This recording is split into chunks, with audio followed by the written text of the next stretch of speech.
Ricardo, ¿se acuerda que el otro día hablamos? La idea era, ayer hicimos una semblanza familiar de Favaloro en este homenaje que estamos intentando hacer, con Domingo, con Bocho Favaloro, que es el miembro de la familia Sí, más grande. Y la idea era que usted, que lo conoció, que compartió con él un montón de cosas y que sobre todo compartió la filosofía y la mirada médica, nos contara por qué esto es importante para el resto, ¿no? Es decir, reflejarnos en una figura como la de él, ¿no?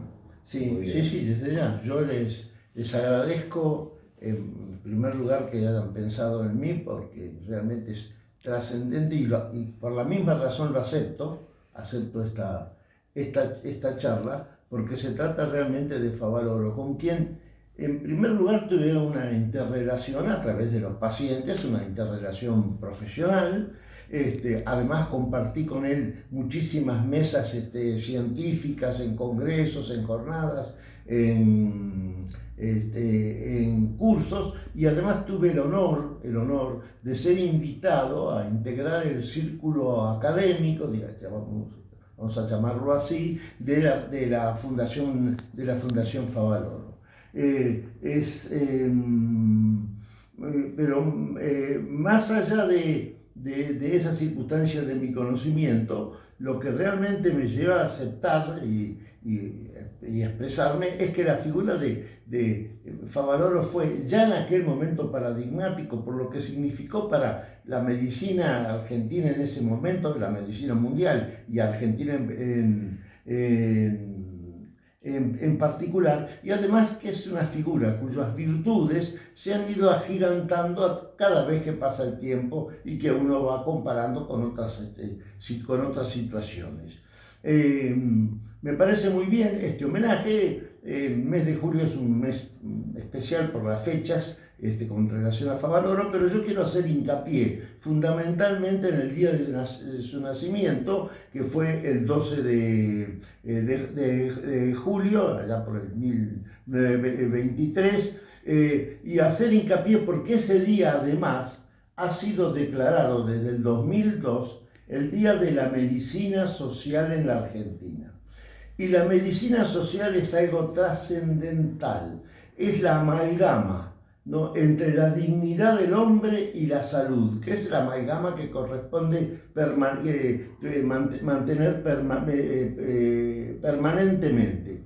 Esa amalgama es porque en la salud hay factores ambientales, hay factores económicos, hay factores educativos, hay factores sociales, más allá de la enfermedad en sí. Es decir, toda la medicina debe ser social, la medicina debe ser social fundamentalmente y en todo momento. Como dice el Principito, como pasa siempre, lo esencial es invisible para nuestros ojos.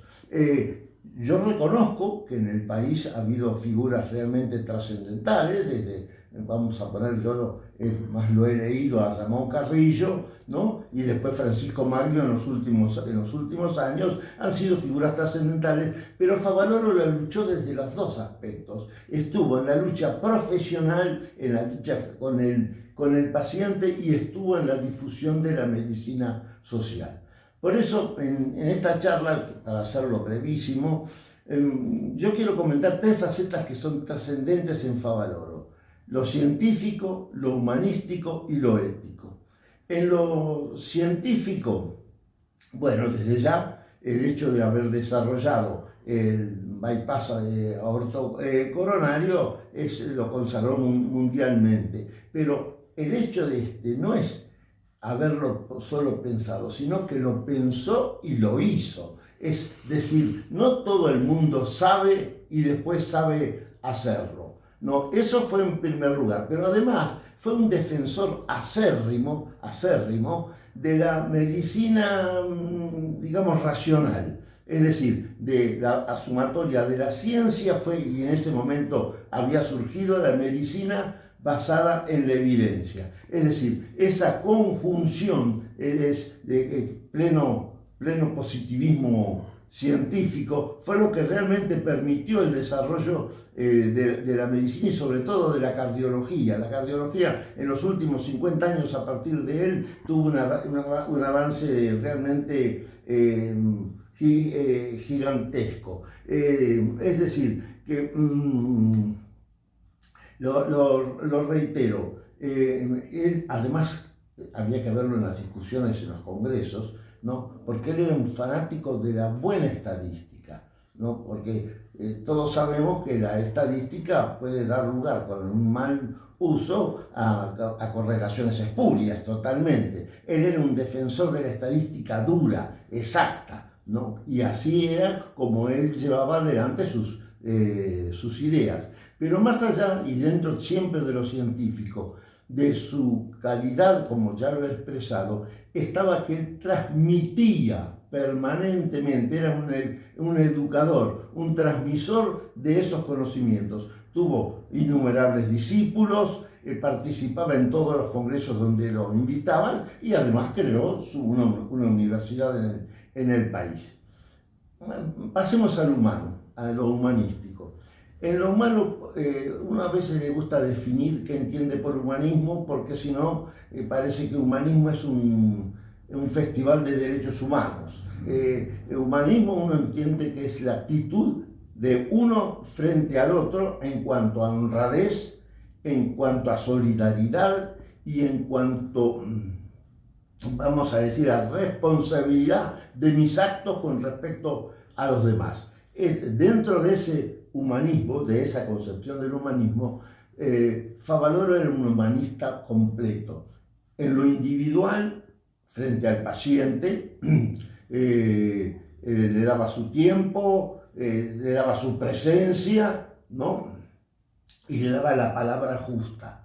Frente al colega, tenía siempre la consideración especial de llamarlo, de compartir, de comentar, los llamados telefónicos eran comunes y sobre todo cuando escribía lo hacía en forma manuscrita, en forma personal, ¿no? Con alguna consideración también de índole amistosa. Yo las guardo, las notas de Favaloro las tengo como uno de mis tesoros más apreciados, los tengo allí. Con la familia, su defensa del hermano, el apoyo que le dio a la esposa cuando en los últimos años ella ya estaba prácticamente invalidada, el apoyo que le dio a sus sobrinos, ¿no? Realmente uno ve un sentimiento completo de familia.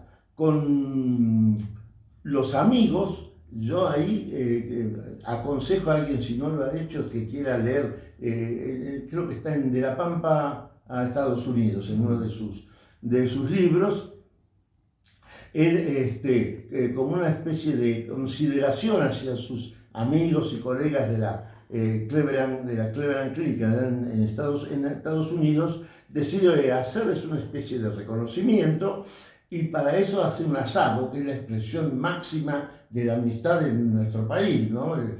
Invitar a un asado, bueno, es una verdadera lección de arte culinario por un lado y una verdadera lección, como lo está expresando y preparando, del sentido de la amistad.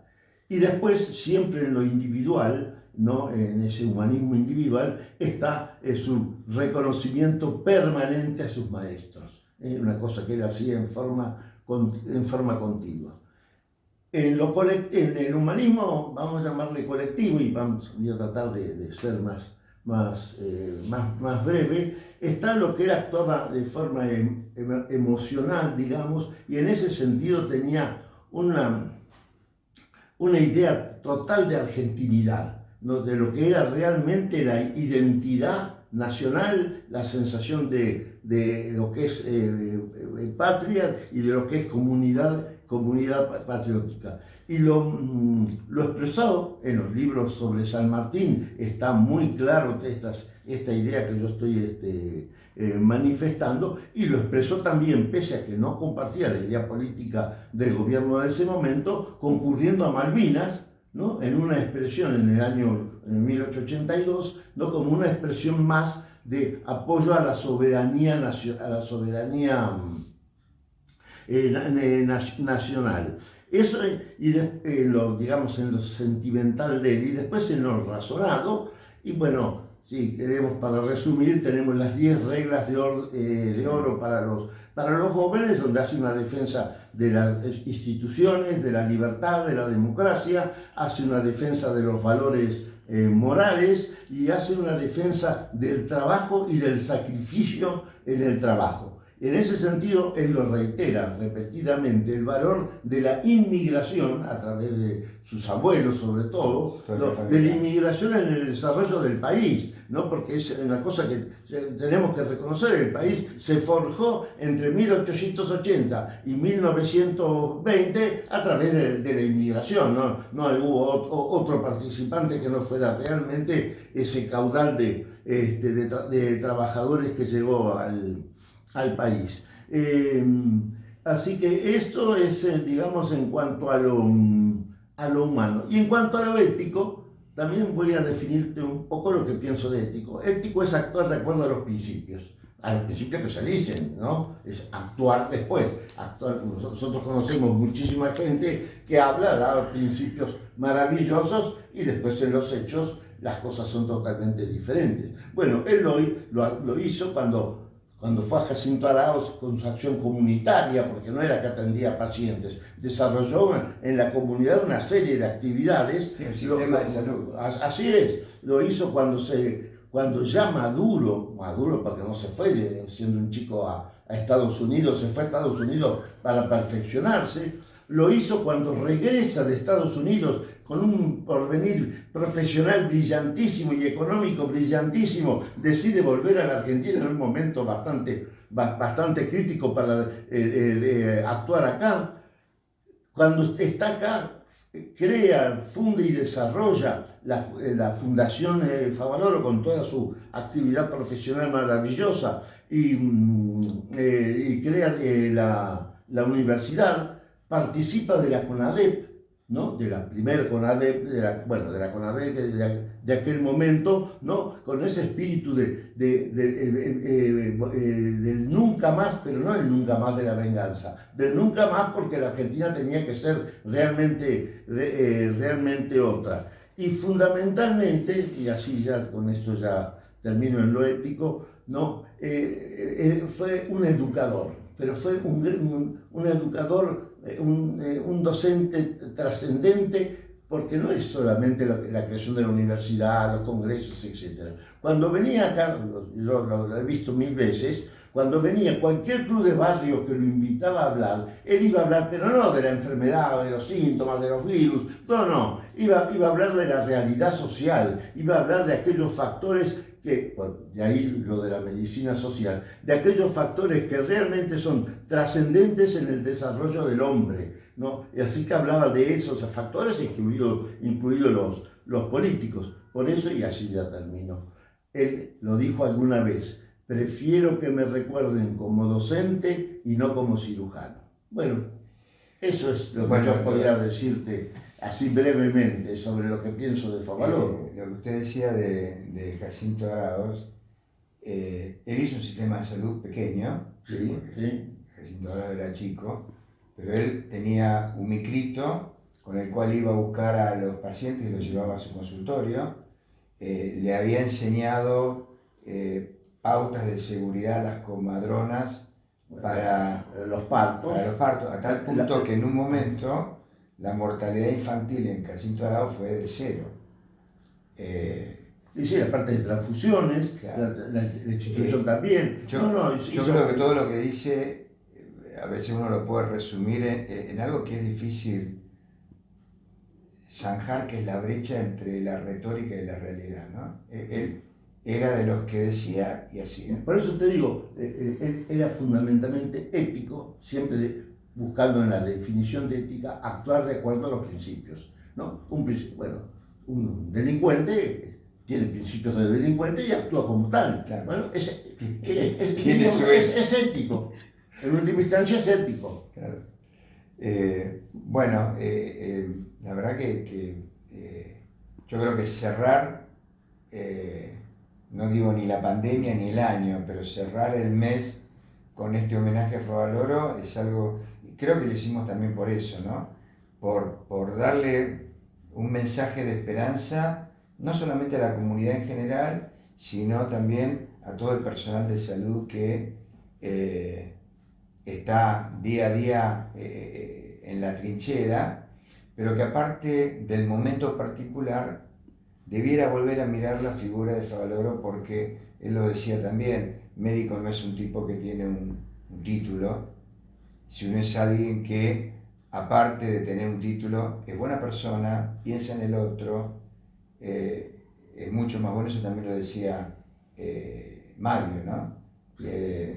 Cuando decía, si a mí me mandan un médico y me dicen, y yo pregunto, ¿y qué tal es? No, es muy bueno científicamente, como tipo más o menos.